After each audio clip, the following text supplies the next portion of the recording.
Gloire à Dieu. Voilà, je tenais à faire cette courte vidéo par rapport au dire de Ramuccio Lagrené concernant les fausses doctrines de vie et lumière, mais surtout là, le point que je veux mettre en évidence, c'est par rapport à ce qu'il prêche sur la post-tribulation,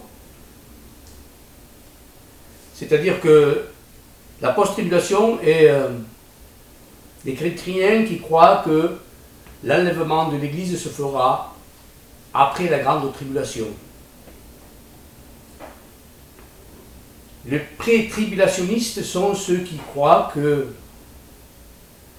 les chrétiens vont être enlevés avant la grande tribulation.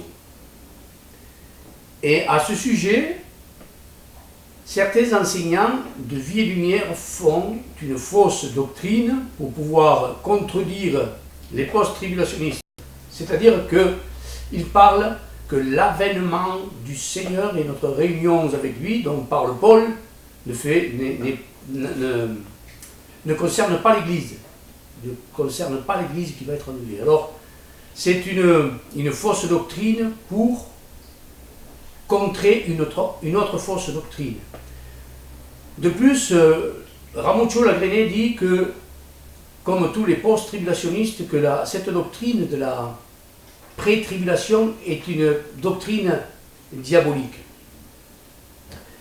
Il dit qu'elle a prévu dans les années 1800, dans le 19e siècle, par Darby et Scofield. Et ce que je tiens maintenant là, c'est à démontrer dans cette vidéo. Je ne veux pas rentrer dans la théologie, mais démontrer que des hommes, des pères de l'Église, ont parlé de cet événement qui doit se produire avant la grande tribulation. Et l'un des premiers que je prendrai, ça sera Saint Irénée, qui était évêque de Lyon. Alors le mot évêque ne fait pas partie de l'Église catholique. Vous trouvez ce mot dans la Bible. Il vécut de 135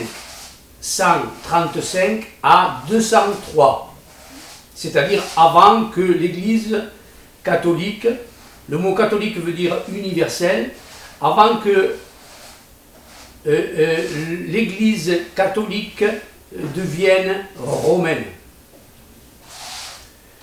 Alors pour vous présenter cet homme, ce père de l'Église, il était disciple de Polycarpe, et que ce même Polycarpe était le disciple de Jean, l'apôtre Jean. Alors voilà ce qu'il dit dans un de ses commentaires. Alors il se trouve, je donne des références pour que les gens qui puissent le rechercher le trouvent. Ces fausses gnoses démasquées. Attendez.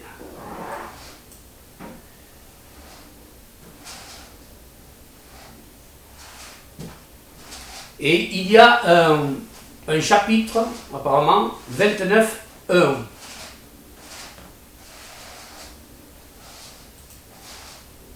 Et il dit: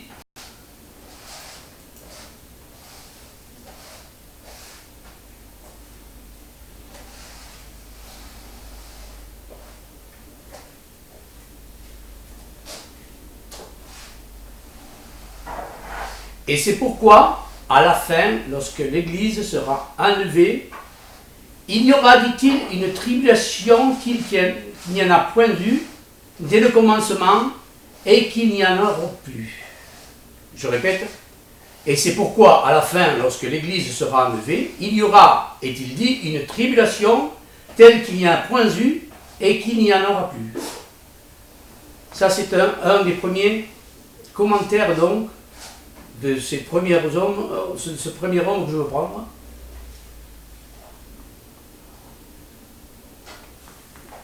Ensuite, il y a Éphraïm, le Syrien, qui était un théologien. Il vécut de l'an 303 à 373. Il fut théologien de l'église de Byzance. Et il déclare aussi dans un de ses commentaires: les saints et les élus de Dieu sont réunis avant la tribulation et sont amenés au Seigneur avant qu'ils voient donc la corruption du monde, la grande tribulation. Ensuite, il y a